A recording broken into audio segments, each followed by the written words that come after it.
आज इस एग्जाम्पल के थ्रू कॉल पियर्सन की तीसरी विधि यानी यूवी विधि में Cx और Cy का प्रयोग कब किया जाता है उसके बारे में चर्चा करेंगे। तो मैंने यहाँ एक एग्जाम्पल लिया हुआ है। एक विस्तार की समान प्रकार की वस्तुओं का उत्पादन करने वाली 6 अलग अलग फैक्ट्री के मजदूरों की औसत मासिक आय। तो आप देख रहे हैं यहाँ 6 अलग अलग फैक्ट्री के मजदूरों की, यानी n इज इक्वल टू कितना ले लेंगे 6। और अगर आपको यहाँ से ना समझ में आए तो यहाँ से भी आप गिन सकते हैं 1 2 3 4 5 6। हमेशा ये जो रहेगा, जितनी भी संख्या रहेगी वो हमें नंबर ऑफ ऑब्जर्वेशंस की तरह लेना है, यानी n की तरह लेना है। आगे बढ़ते हैं। मजदूरों की औसत मासिक आय तथा फैक्ट्री में ओवर टाइम के कारण होने वाली आय। आपको पता है कि जिस व्यक्ति की औसत मासिक आय ज्यादा होगी, अगर वही व्यक्ति ओवर टाइम करता है तो जाहिर सी बात है उसकी औसत मासिक आय के हिसाब से ही इसी के मुताबिक उसकी ओवर टाइम की भी जो आय होगी वो अगर ये ज्यादा होगी तो ये भी ज्यादा होगी। तो इसके बीच का संबंध जानने के लिए निम्नानुसार सूचना एकत्रित की जाती है। उस पर से औसत मासिक आय और ओवर टाइम से होती आय के बीच सहसंबंधांक का मान ज्ञात कीजिए। तो आप देख रहे हैं अलग अलग वर्ष दिए गए हैं 2011, 2012, 13, 14, 15, 16। तो औसत मासिक आय x, ओवर टाइम से प्राप्त आय y, x निरपेक्ष चल, y सापेक्ष चल। 14,900 की आय मंथली होती है तो ओवर टाइम करने पर उसे 100 रुपए मिलते हैं। 15,100 यहाँ पर देखिए आय बढ़ी तो इसका ओवर टाइम का भी जो आय था वो भी क्या हो गया, बढ़ गया। तो उसी प्रकार आगे की ओर 15,500 होता है तो 160। अपवादजनक स्थिति में 15,000 का 115 हुआ है, लेकिन अधिकतर केसेस में क्या हो रहा है, जब ये बढ़ रहा है तो ये भी बढ़ रहा है। तो फटाफट हम लोग इसको यक्स की तरह यक्स चल के रूप में इसको लिख लेते हैं। तो यक्स में 14,500, 15,100 मैंने लिख लिया हुआ है। उसी प्रकार चल वाई के भी सभी मूल्यों को हमने यहाँ पर दर्शा लिया है। अब आपको पता है कि UV method, X Y method, X minus X bar method किसके हिसाब से लगाया जाता है, तो एक्स बार और वाई बार के मुताबिक लगाया जाता है। तो सबसे पहले एक्स बार और वाई बार ज्ञात कर लेते हैं। तो उसके लिए हमें सिग्मा एक्स ज्ञात करना होगा। तो हम इसको फटाफट कैलकुलेट कर लेते हैं। 14,900, 15,100, 15,000, 15,500, 15,700 और 15,800, यानी कितना हो जाता है 92,000। तो ये जो 92,000 है वो हमारे लिए सिग्मा एक्स है। उसी प्रकार y का भी कैलकुलेशन कर लेते हैं। 100 + 105, 1115, 115, 160, 220 और 255, यानी कितना हो जाता है 955। अब इसका यूज हमें कहाँ करना है, सिग्मा एक्स कितना आया हुआ है 92,000। 92,000 इज डिवाइडेड बाय n कितना था 6। तो हम इसको डिवाइड कर लेते हैं। 92,000 इज डिवाइडेड बाय 6, यानी कितना हो जाता है 15,333.33। उसी प्रकार y बार का भी ज्ञात कर लेते हैं। सिग्मा y कितना है 955, n कितना है 6। तो 955 इज डिवाइडेड बाय 6 तो आता है 159.16 के बाद में 666 आपको दिखाई दे रहा होगा। तो हम लोग इसको क्या कर सकते हैं, 7 कर सकते हैं। तो यहाँ आप देख रहे हैं कि 15,333.33 और 159.17 ऐसे दो जवाब आए हुए हैं एक्स बार और वाई बार के, और दोनों के दोनों ही अपूर्णांक में हैं। तो अपूर्णांक में जब भी हमारा एक्स बार और वाई बार होता है तो हम लोग फर्स्ट मेथड यानी एक्स माइनस एक्स बार वाला मेथड बिल्कुल भी नहीं लगाते हैं, क्योंकि उसकी वजह से हमारा जो सवाल है वो पूरा का पूरा पॉइंट में ही जवाब आने लगेगा। तो हमारे लिए गणना करना काफ़ी कठिन हो जाएगा। तो ऐसे कंडीशन में या तो हम एक्स वाई मेथड से सवाल को करेंगे या तो हम यूवी मेथड से करेंगे। अब एक्स वाई मेथड में क्या देख रहे हैं आप कि 14,900 ये बहुत ही ज़्यादा बड़ी है। 15,000, 15,500, 15,700 ये सभी जो संख्याएं हैं, अवलोकन के चल मूल्य हैं, वो बहुत ज़्यादा बड़े हैं। तो ऐसे कंडीशन में एक्स वाई अगर मेथड हम अप्लाई करेंगे तो गुणा करने में और इसका वर्ग निकालने में लगभग इतने डिजिट में ये हो जाएगा, यानी काफ़ी बड़ा डिजिट हो जाएगा। तो उसको लिखने में हमें बहुत ज़्यादा समय लगेगा।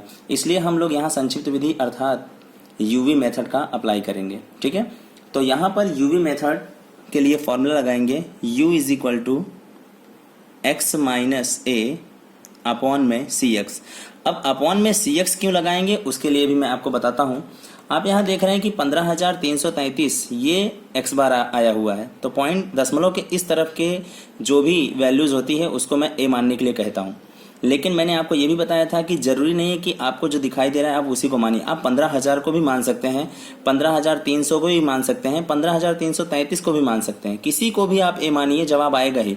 लेकिन आप जरा ध्यान से देखिए, अगर हम 15,333 को ए मानते हैं और सब में से बारी बारी से घटाते हैं, क्योंकि हमारा फॉर्मूला क्या है, x माइनस ए, तो जो भी जवाब आएगा वो उसमें लास्ट में 33 हर एक में बच जाएगा, या तो फिर 67 लगभग बच जाएगा, क्योंकि 15,333 को अगर आप सब में से घटाएंगे तो लास्ट में 67 जस्ट ट्रायल के रूप में बता रहा हूं, ध्यान से समझिएगा। और पूरे वीडियो को अच्छी तरीके से नहीं देखेंगे तो आपको हमेशा कंफ्यूजन बना रहेगा। 14,900 माइनस 15,333 अगर हम माइनस करते हैं तो आप देख रहे हैं कि माइनस में 433 आया हुआ है, कई बार 67 भी आएगा। तो ये जो 433 आया है ये वैल्यू छोटी तो हुई, लेकिन पीछे 33 आ रहा है, उससे हमें कैलकुलेशन करने में आसानी बिल्कुल भी नहीं होने वाली है। लेकिन अगर हम इसी 15,333 को केवल 15,300 मान लें तो हमारा वैल्यू काफ़ी अच्छा हो जाएगा। जैसे कि हम 14,900 में से अगर हम 15,300 माइनस करें तो आप देख रहे हैं वैल्यू काफ़ी अच्छी आई हुई है, यानी 400 आई हुई है।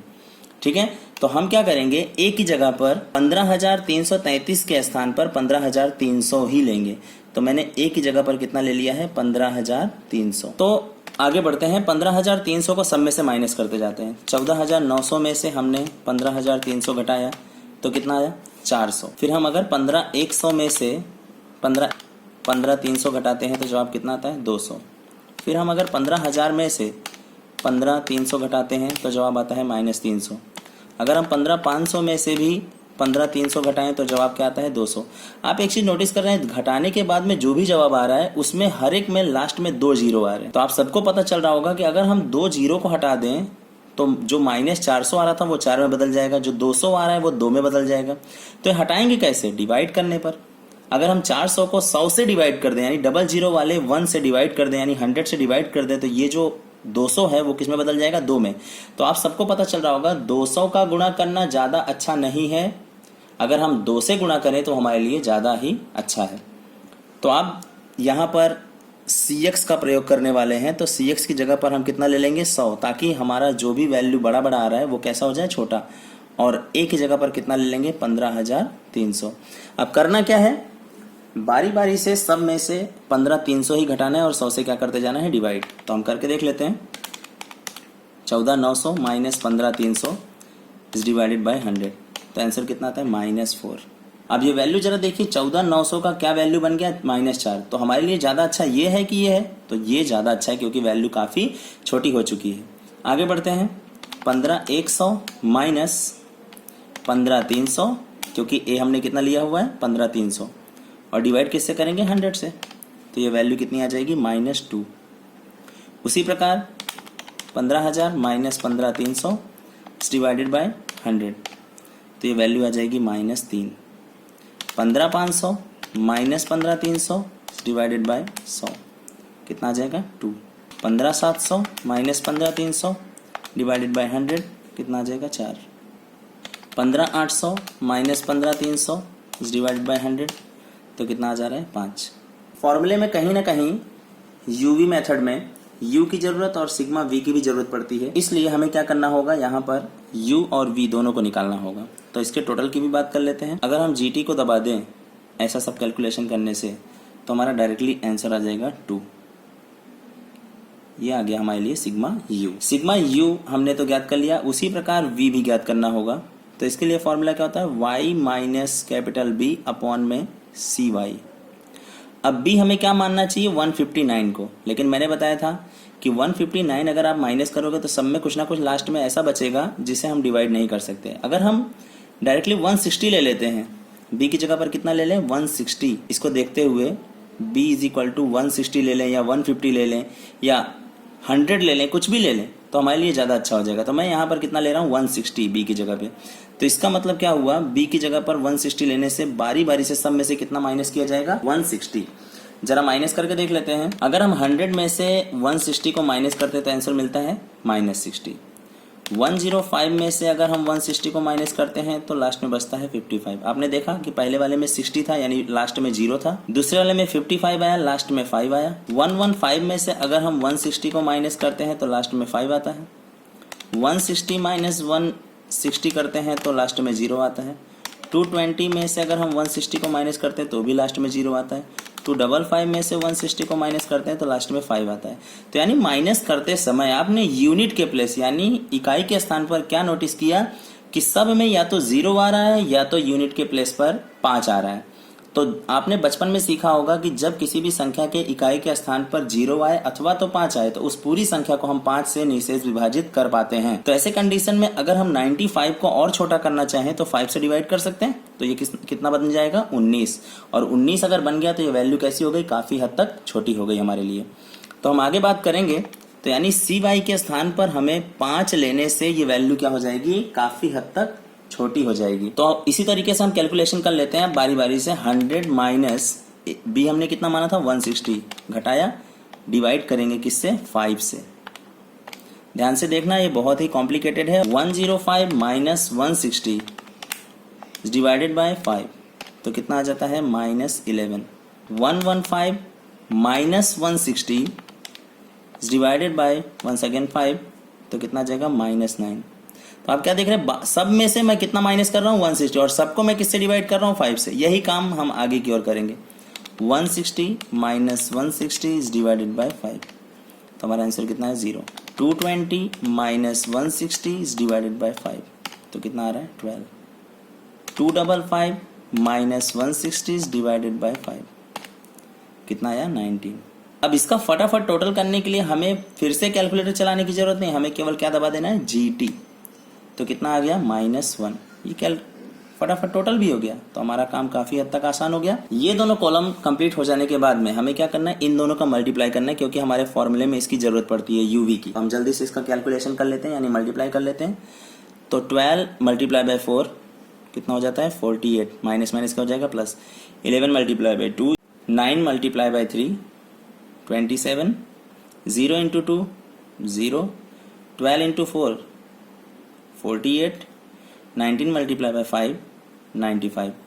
इसको टोटल कर लेते हैं। 48, 22, 27, 48, 95 तो कितना हो गया 240। उसके बाद में नेक्स्ट कॉलम है हमारा U² और उसके बाद में V²। तो ये जो आंसर आया हुआ है हमारे लिए क्या हो गया सिग्मा UV। इसके आगे फॉर्मूले में जरूरत पड़ने वाली है। U² यानी U के कॉलम का फटाफट स्क्वायर कर लेते हैं। 4 का स्क्वायर 16, 2 का 4, 3 का 9, 2 का 4, 4 का 16, 5 का 25 ऐड कर लेते हैं। 16, 4, 9, 4, 16, 25 74। आगे बढ़ते हैं। V का भी स्क्वायर कर लेते हैं। 12 का 144, 11 का स्क्वायर 121, 9 का 81, 0 का 0 ही होता है, 12 का 144, 19 का 361 ऐड कर लेते हैं फटाफट। 144, 121, 81, 144, 361 तो कितना हो जाएगा 851। तो ये जो आया वो हमारे लिए क्या हो गया सिग्मा U² और ये जो आया वो हो गया सिग्मा V²। तो सबसे पहले फॉर्मूला लिख लेते हैं।